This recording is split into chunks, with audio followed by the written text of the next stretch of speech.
Hello friends, welcome back to my channel learning point. आज education से related part four का question लेकर के आए हैं।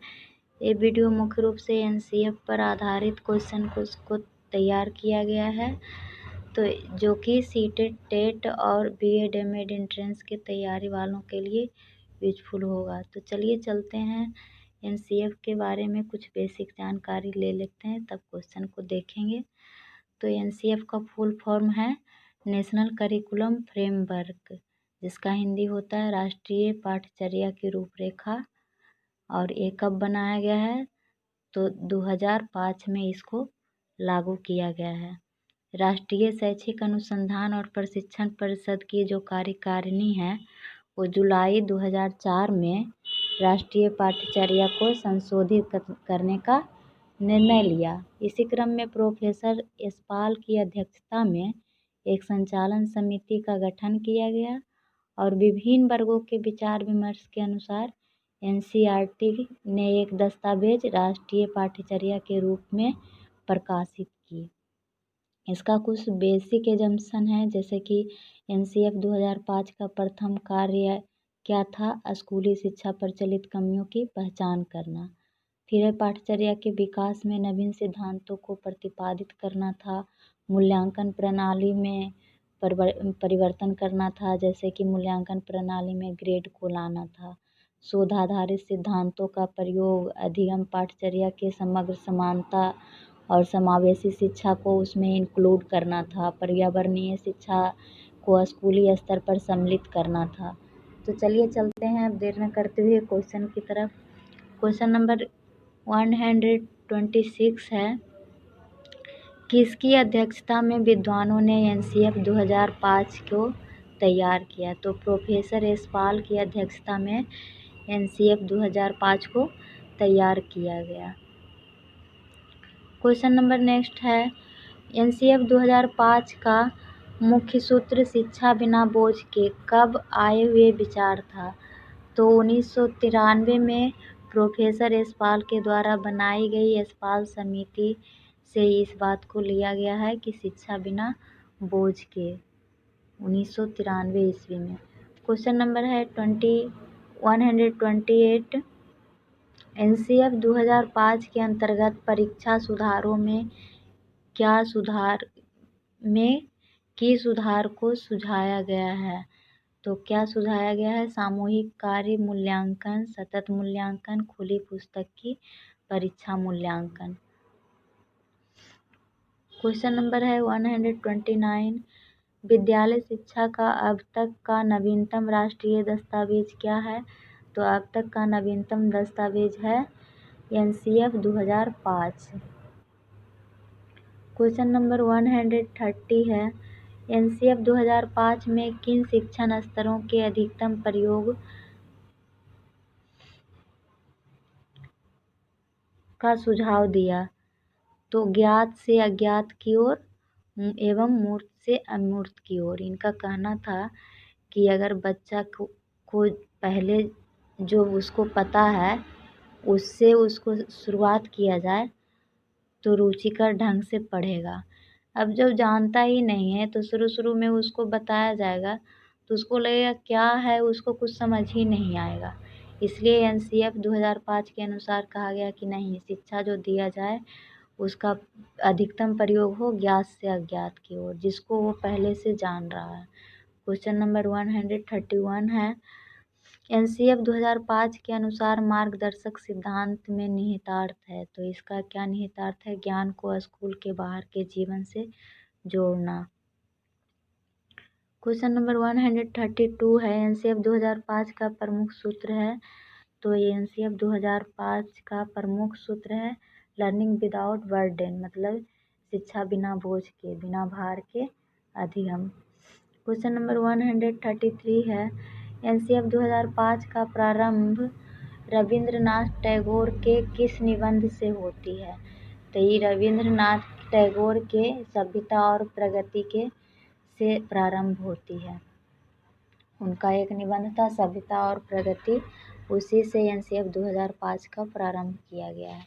134 है, एनसीएफ 2005 के अध्याय विद्यालय एवं कक्षा का वातावरण में बताया गया है।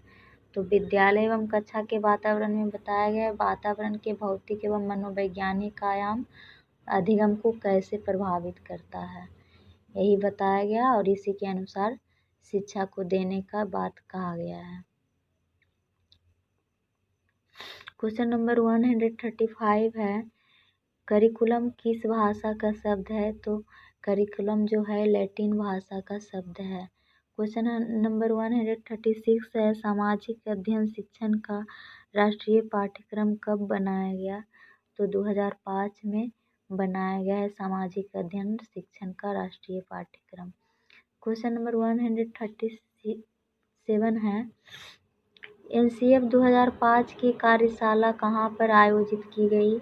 तो फ्रेंड्स एनसीएफ 2005 की कार्यशाला जो है एनसीईआरटी नई दिल्ली में की गई है। क्वेश्चन नंबर 138 है, एनसीएफ 2005 में बल दिया गया।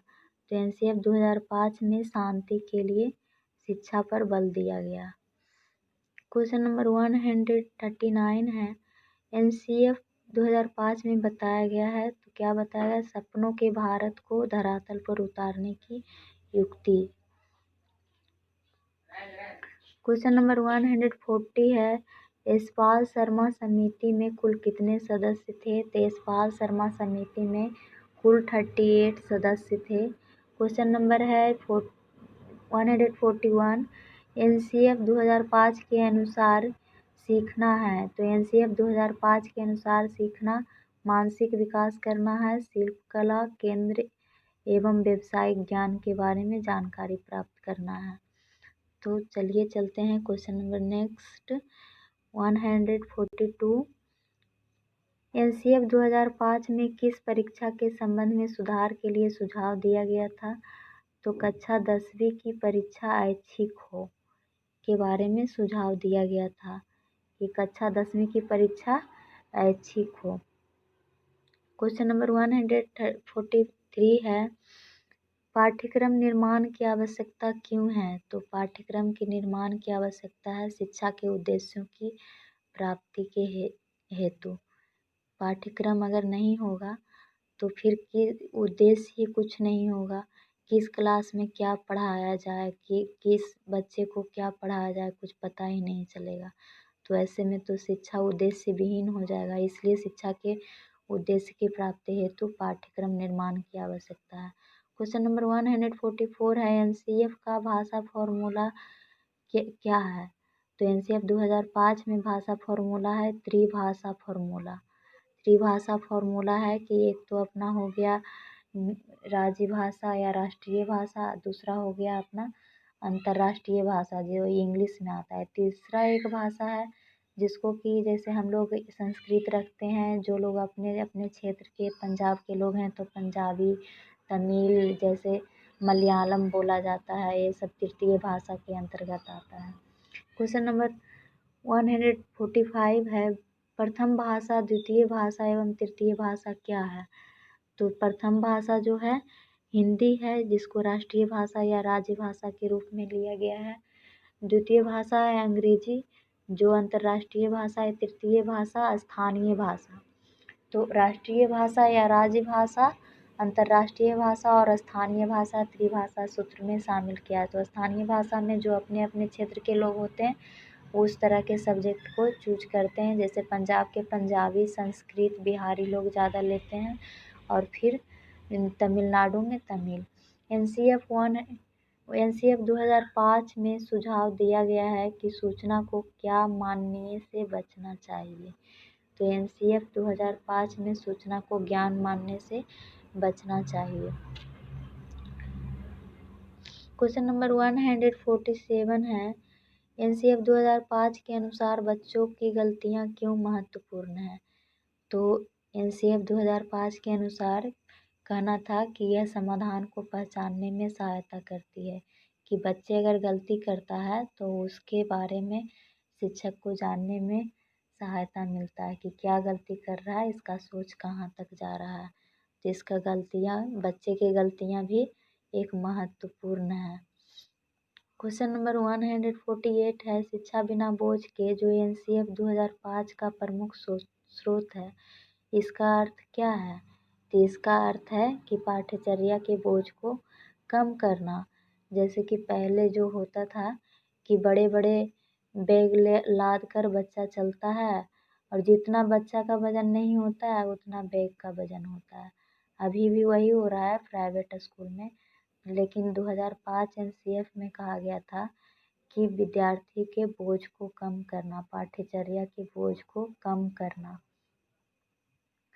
क्वेश्चन नंबर 149 है एनसीएफ 2005 सिफारिश करता है कि प्राथमिक स्तर पर गणित की शिक्षा का केंद्र होना चाहिए। तो एनसीएफ 2005 क्या सिफारिश करता है कि जो भी पढ़ाया गया टॉपिक है उसको विद्यार्थियों के दैनिक जीवन से जोड़ा जाए, जिसको कि उससे उसको लाभ मिल सके। जैसे जो भी टॉपिक हम बताते हैं पढ़ाते हैं उसको हम पहले उसकी उपयोगिता बताएंगे दैनिक जीवन में कि कहाँ हम इसका यूज कर रहे हैं। जैसे हम आयत वर्ग के बारे में पढ़ाएंगे तो हम उसको बताएंगे कि इसका हमारा दैनिक जीवन में कहाँ उपयोग है। क्वेश्चन नंबर 150 है एनसीएफ 2005 में गणित शिक्षण के बारे में बताया गया है कि गणित शिक्षण महत्वाकांक्षी, सुगमता और महत्वपूर्ण होना चाहिए। यहाँ महत्वाकांक्षी का मतलब क्या है? तो महत्वाकांक्षी का मतलब है उच्च उद्देश्य, तो गणित के उच्च उद्देश्य की प्राप्ति। क्वेश्चन नंबर 151 है एनसीएफ 2005 में गणित की लंबी आकृति का क्या मतलब है? तो एनसीएफ 2005 के अनुसार गणित की लंबी आकृति का मतलब एक संकल्पना पर दूसरी संकल्पना को बनाना।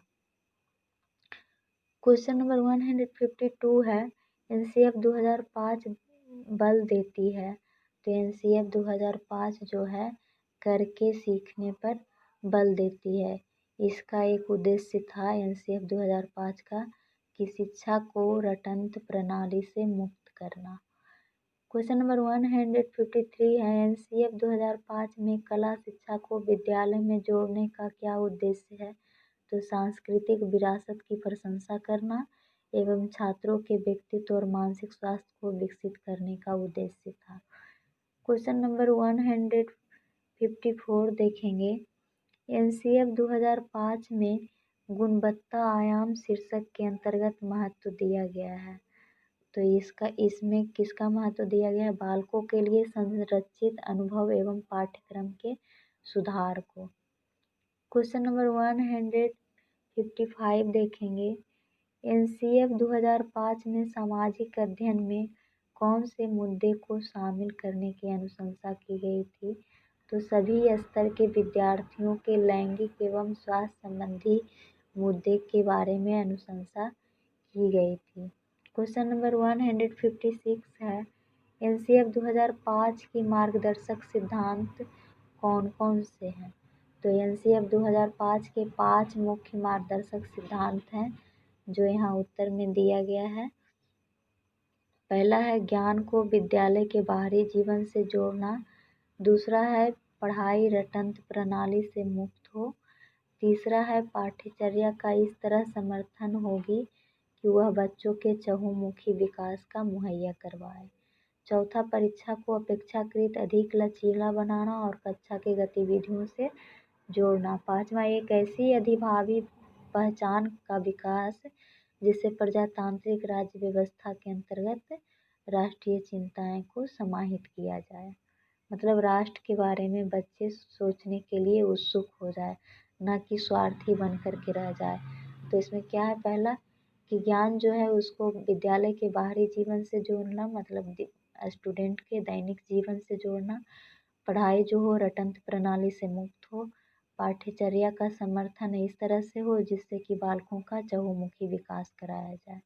परीक्षा को अपेक्षाकृत, जैसे अभी जो परीक्षा का चल रहा है उसको और लचीला बनाया जाए और कक्षा की गतिविधि से मतलब एक्टिविटी आधारित करवाया जाए। और पाँचवा है एक ऐसी अधिभावी पहचान का विकास जिससे कि प्रजातांत्रिक राज्य की व्यवस्था के बारे में और अंतर्गत राष्ट्रीय चिंता के बारे में स्टूडेंट सोचे। क्वेश्चन नंबर 157 है, राष्ट्रीय पाठ्यचर्या की रूपरेखा 2005 के अनुसार बच्चों की प्राथमिक स्तर पर भाषा का माध्यम होना चाहिए। तो प्राथमिक स्तर पर भाषा का माध्यम क्या होना चाहिए? मातृभाषा। तो फ्रेंड्स, अगर आप हमारे चैनल पर नए हैं और अभी तक सब्सक्राइब लाइक नहीं किए हैं तो प्लीज़ सब्सक्राइब कर दें और लाइक कर दें अगर आपको ये वीडियो पसंद आ रहा है तो।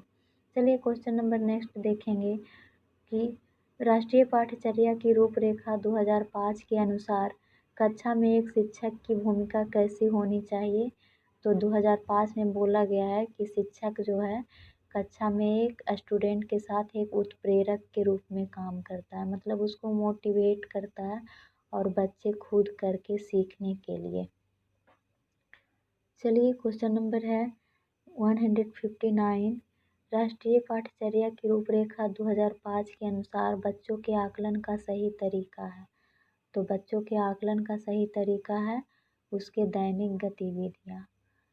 क्वेश्चन नंबर 160 देखेंगे, कला विषय को स्कूली शिक्षा के किस स्तर पर शामिल किए जाने पर बल देना चाहिए। तो प्राथमिक स्तर, पूर्व प्राथमिक स्तर एवं उच्च प्राथमिक स्तर पर मुख्य रूप से बल देना चाहिए। क्वेश्चन नंबर 161 देखेंगे, भीड़ भाड़ वाली कक्षाओं में किस अध्यापन की बात करना निरर्थक है। तो जो भीड़ भाड़ वाली कक्षा है उसमें सृजनशीलता की बात करना निरर्थक है। इसलिए एनसीएफ 2005 और राइट एजुकेशन जो है 2009 उसके अनुसार कहा गया है कि हर 40 स्टूडेंट पर एक शिक्षक को रखा जाए।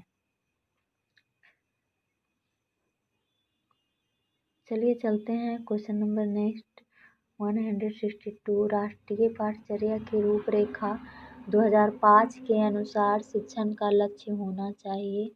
तो शिक्षण का लक्ष्य होना चाहिए अमूर्त चिंतन का निर्माण करना, तार्किक ढंग से सोचना एवं संचालित करने की योग्यता का विकास करना। क्वेश्चन नंबर 163 देखेंगे, एनसीएफ 2005 की संस्तुतियों के अनुसार कक्षा 1 एवं कक्षा 2 के विद्यार्थियों के लिए मूल्यांकन का क्या तरीका होना चाहिए। तो कक्षा 1 कक्षा 2 का मूल्यांकन का तरीका ऑब्जर्वेशन होना चाहिए, प्रेक्षण के आधार पर उसको मूल्यांकन करना चाहिए। जैसे बच्चा अगर टीचर के सामने होता है तो उसको कुछ आ भी रहा है तो भी उसका जवाब नहीं दे पाता, इसलिए उसका प्रेक्षण करना चाहिए। क्वेश्चन नंबर 163 है, ऑपरेशन ब्लैक बोर्ड परिणाम था। तो ऑपरेशन ब्लैक बोर्ड एक योजना चलाई गई थी राष्ट्रीय शिक्षा नीति 1986 के बाद। ऑपरेशन ब्लैक बोर्ड का मुख्य उद्देश्य था कि विद्यालय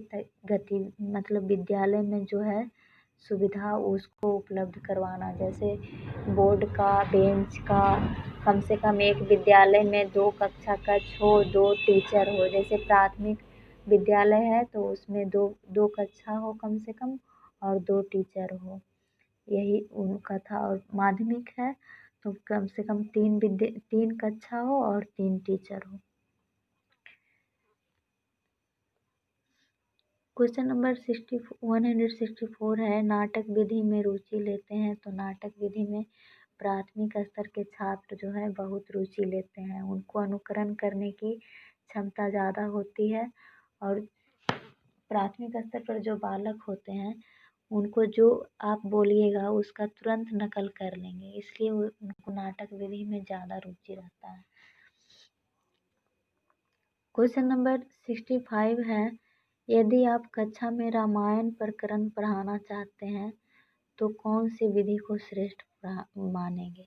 तो रामायण अगर हमको पढ़ाना है तो कहानी कथन विधि हम उसको श्रेष्ठ मानेंगे।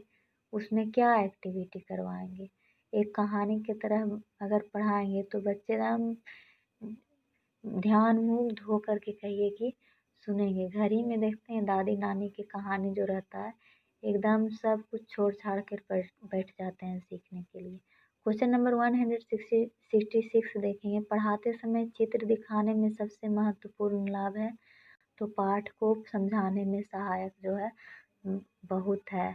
चित्र को दिखा करके अगर बालकों को पढ़ाया जाए तो पाठ को बहुत अच्छा से समझाया जा सकता है।